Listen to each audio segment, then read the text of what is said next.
Good morning students. Today's class for class 10th exercise 3.5 कर रहे हैं और चैप्टर 3 पे बात हो रही है और टॉपिक है हमारा linear equation in two variables. In Hindi we can say that कि दो चर वाले रैखिक समीकरण. क्वेश्चन नंबर 4, इसमें जो है 5 स्टेटमेंट रिलेटेड क्वेश्चन है.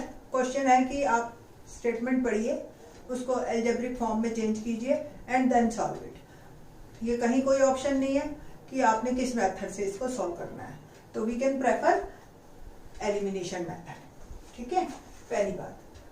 थोड़ा सा हिंदी में बात करते हैं कि आप कोई भी विधि ले लें, ठीक है, और ये जो विधि है आपकी जो हम ऑप्ट करते हैं वो विलोपन विधि सबसे ज्यादा करते हैं. ठीक है. क्वेश्चन नंबर 4 का फर्स्ट है. मैंने प्रॉपर पूरा क्वेश्चन नहीं लिखा, एक बार क्वेश्चन को समझ लीजिए, आप रीड करेंगे अपनी बुक में. क्या है, हॉस्टल में मैंने एक प्रीवियस वीडियो में भी ये डिस्कस किया था इस तरह का क्वेश्चन जब हमने लाइब्रेरी का किया था.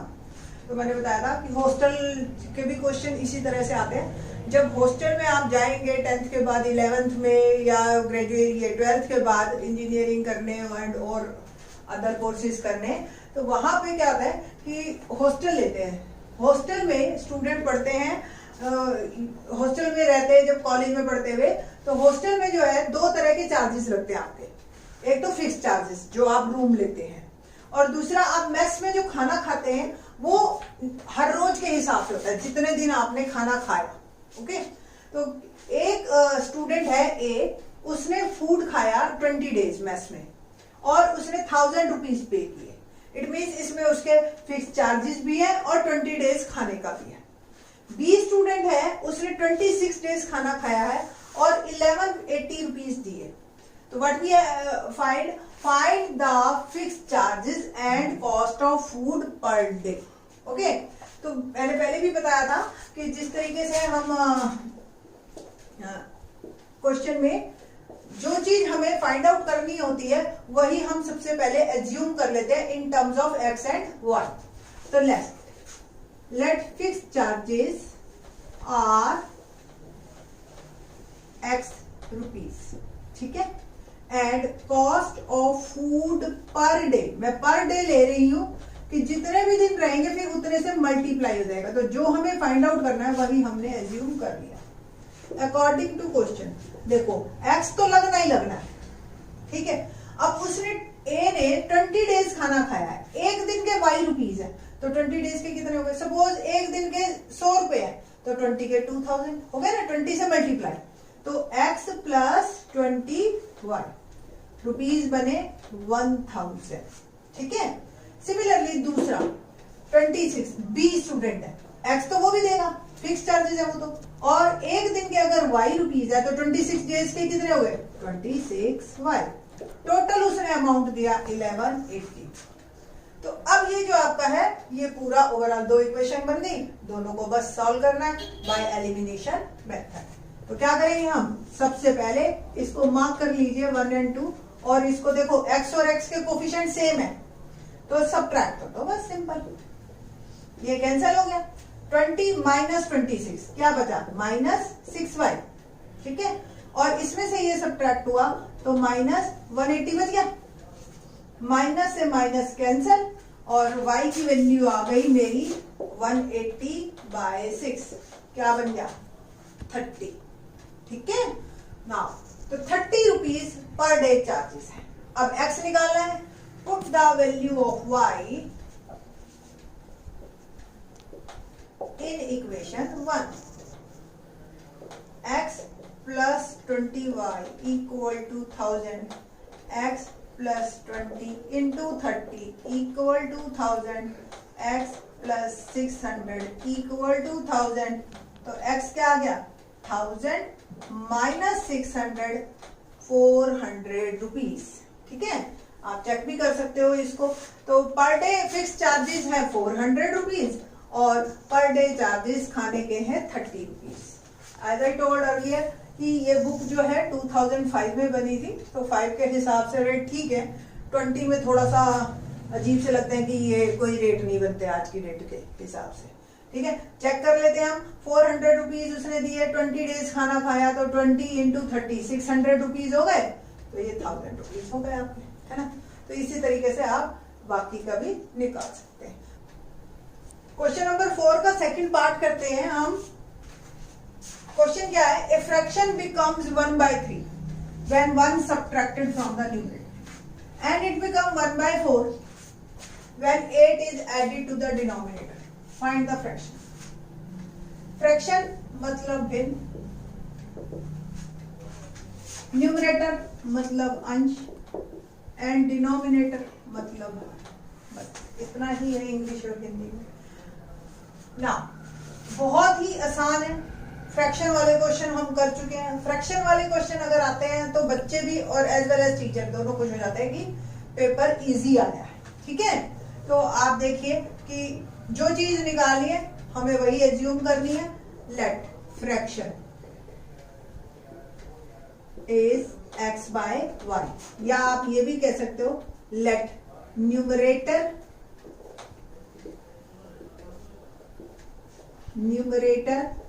is x and denominator is y. ठीक है ना। अब क्या करना है हमें, जैसे जैसे वो बोल रहा है वैसे वैसे लिखते जाना है। ए फ्रैक्शन बिकम्स 1/3, बिकम मतलब equal to 1/3 when 1 subtracted from the numerator. Numerator में से 1 सब्ट्रैक्ट किया, डिनोमिनेटर एज इट इज, बस है ना इजी। ठीक है, तो क्रॉस मल्टीप्लीकेशन करते हैं। 3 से मैं मल्टीप्लाई कर रही हूँ, 3x - 3 इक्वल टू y। ये बन गई मेरी। और थोड़ा सा इसको और सॉल्व कर लेते हैं, y को इधर कर देते हैं, 3 को उधर कर देते हैं। ये बन गई first equation. Second equation, and it मतलब fraction become 1/4 when 8 is added to the denominator. तो डिनोमिनेटर में अगर 8 ऐड किया, न्यूमरेटर है, ठीक है जी। बस सिंपल क्रॉस मल्टीप्लीकेशन कीजिए। 4x equal to y plus 8, y को मैंने इधर कर दिया इज इक्वल टू 8। ये हो गई सेकेंड इक्वेशन। दोनों को सॉल्व करें, सिंपल। तो पहली इक्वेशन थी 3x - y is equal to 3, 4x - y is equal to 8। अब देखो आप, y के कोफिशिएंट सेम है हमारे, ठीक है, और सेम साइन के हैं, तो क्या करें, सब्ट्रैक्ट कर देते। साइन अपोजिट हो गए, कैंसिल। 3x - 4x क्या बचा, -x। 3 - 8 क्या बचा, -5। तो x की वैल्यू क्या आ गई, 5। Put the value of x in equation 1। Equation 1 क्या है हमारी, 3x - y equal to 3। x की वैल्यू डाल दी मैंने 5, minus y equal to 3। 15 - y equal to 3, और y इस साइड और 3 इधर। 12। फ्रैक्शन क्या आ गया आपका, उसने कहा ना फाइंड द फ्रैक्शन, तो फ्रैक्शन यानी कि x/y, x की वैल्यू 5y, y की वैल्यू 12। ये हमारा आंसर। चेक किया आंसर। अगर आपको चेक करना पड़ गया तो क्या करेंगे, वो कहता है when 1 subtracted from the numerator। ये तो नहीं आ रहा है ना। and when 1 subtracted from the numerator, denominator as it is, तो 5 में से बन गया 4/12, 1/3 आ रहा। And it become 1/4 when 8 is added। देखना 8 ऐड करके 5/20, 1/4 आ रहा। तो इस तरह के क्वेश्चंस बड़े आराम से आप इजीली इनको आप चेक भी कर सकते हैं। तो fraction is quite easy one. Now we are doing question number 3। Now 4th का थर्ड पार्ट आज अब हम करेंगे। इस क्वेश्चन को करने से पहले थोड़ा सा मैं आपको एक डिस्कस करना चाहती हूँ कि अभी आप जब एग्जाम देते हैं तो आप क्वेश्चन अगर सपोज गलत हो गया आपका, तो मैडम 0 मार्क्स देती है ना। 0 से कम तो नहीं देती, ऐसा तो नहीं है कि भी माइनस में दे रही हो कि क्यों लिखा फालतू, जब आता नहीं था, लाइक दैट। बट जब जब आप जैसे जैसे बड़े होते जाएंगे और कंपटीशन एग्जाम्स देंगे, चाहे आप नौकरी के लिए दे रहे हो, चाहे आप आगे फर्दर हायर कोर्सेज में एडमिशन के लिए दे रहे हो, तब वहां पे आपकी नेगेटिव मार्किंग भी होती है। इसको कहते हैं नेगेटिव मार्किंग। क्या मतलब, लाइक सपोज 50 क्वेश्चन है हमारे पास, आपने पेपर में किए 50 के 50 ही, ठीक है। अब 50 क्वेश्चन में आपके 40 सही हो गए और 10 गलत हो गए, ठीक है।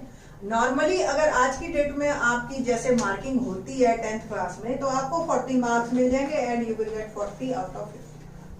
बट ऐसा हायर क्लासेस में या जहां नेगेटिव मार्किंग होती है वहां ऐसा नहीं होता। 40 आपको मिल गए, बट अगर नेगेटिव मार्किंग है, सपोज आपके कहते हैं जी एक मिले, एक सही पे और एक ही गलत कट गया, तो ये -10 भी मिलेंगे।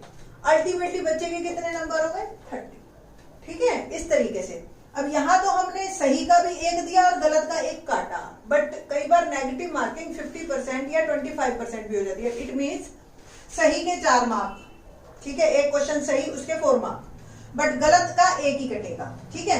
तो ऐसे क्वेश्चन में अगर सपोज आपके 40 सही हुए तो 40 for 160 मार्क्स आ गए, और गलत का एक कटना है तो -10, तो आपके नंबर हो गए 150, ठीक है। तो इस तरीके से थोड़ा सा समझ के चलना, ये क्वेश्चन तब मजेदार आपको लगेगा। क्वेश्चन क्या है, अब पढ़ते हैं हम। यश secured 40 मार्क्स, ठीक है, उसने स्कोर किया 40 marks, getting 3 marks for each right answer and losing 1 mark for each wrong answer. तो सही आंसर के उसको 3 मिलते हैं और रॉन्ग आंसर के गलत 1 कट जाता है, यानी कि नेगेटिव मार्किंग में 1 है। 30 for right, 3 for right and -4 for 1 for losing के लिए मैंने माइनस वर्ड दिया। कहता है had 4 mark awarded for each correct, अगर 4 सही का मिलता एंड 2 मार्क्स बीइंग डिडक्टेड, यानी कि -2 नेगेटिव मार्किंग होती for each incorrect answer, then Yash scored 50 marks, scored 50 marks, ठीक है। तो how many questions 50 marks score करता है, ठीक है। तो बताइए इस वाले केस में तो यश के 40 मार्क्स आए, इस वाले केस में 50 आए। How many question were there in the test. Actual में हमें टोटल मार्क्स ही नहीं पता कि कितने मार्क्स का टेस्ट है, हमें तो बस उसके ये स्कोर करने के, स्कोर कितना किया उसने ये पता है बस। ओके ना, क्वेश्चन तो टोटल हमें क्वेश्चन बताने हैं। क्वेश्चन टोटल कुछ राइट होंगे कुछ रॉन्ग होंगे, तो इसमें हम टोटल क्वेश्चन बाद में करेंगे, बट पहले लेट राइट आंसर, ठीक है, वो हो गए x और रॉन्ग आंसर कितने हैं y, ठीक है। अब अकॉर्डिंग टू क्वेश्चन राइट के कितने हैं 3। सपोज कोई बच्चा है उसने 8 सही क्वेश्चन किए और 3 मार्क्स मिल रहे हैं उसको, तो कितने मार्क्स बने 8 3 जा 20, तो मल्टीप्लाई करना है 3 से, तो 3 और ये x, ठीक है। सेम y गलत है, एक के -1 कट रहे हैं तो y के -1, ऐसे ही करेंगे ना हम। सपोज किसी के 8 सही 2 गलत, तो 8 को तो 3 से मल्टीप्लाई करेंगे, 2 को -1 से करेंगे, और जो आंसर आएगा वो सॉल्व करके ये मार्क्स बने, इस तरह से होगा ना। तो 3x - y वो कह रहा है कि 40 आया, ठीक है। सिमिलरली अगर 4 हम सही के देते तो 4x और -2 कट करते, y आंसर गलत है, -2 से मल्टीप्लाई करेंगे, टोटल 50 बन रहा है। ये 2 इक्वेशन आ गई। अब बस हमने इन 2 को सॉल्व करना है और फिर हम आंसर देंगे। तो देखते हैं। अब देखिए कोफिशिएंट सेम नहीं है, तो फर्स्ट इक्वेशन को मैं मल्टीप्लाई करती हूं 2 से। मल्टीप्लाई इक्वेशन फर्स्ट बाय 2, क्या बना 6x - 2y, 2 से मैं मल्टीप्लाई करेंगे, 2 3 जा 6, 2 और 2 × 40 इक्वल टू। दूसरी equation 4x - 2y is equal to 50। ये अब देखो दोनों के साइन सेम है, कोफिशिएंट तो सेम हो गए बट साइन भी सेम है, तो आपने क्या करना है सबट्रैक्ट, ये कैंसिल, 6x में से 4x गया 2x, 80 में से 50 गया 30, तो x क्या आ गया 30/2 50, ठीक है। तो x की वैल्यू मेरी आ गई 15। अब x की वैल्यू 15 आ गई, अब आपने क्या करना है, put the value of x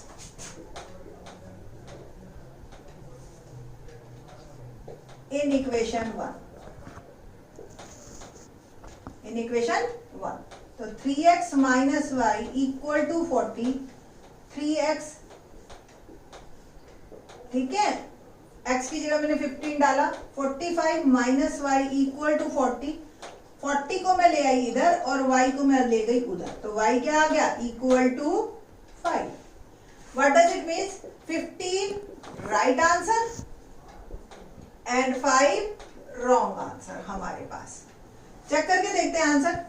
3 mark अगर राइट के मिल रहे हैं, 45 मिले, -1 कट गए, आ रहा 40।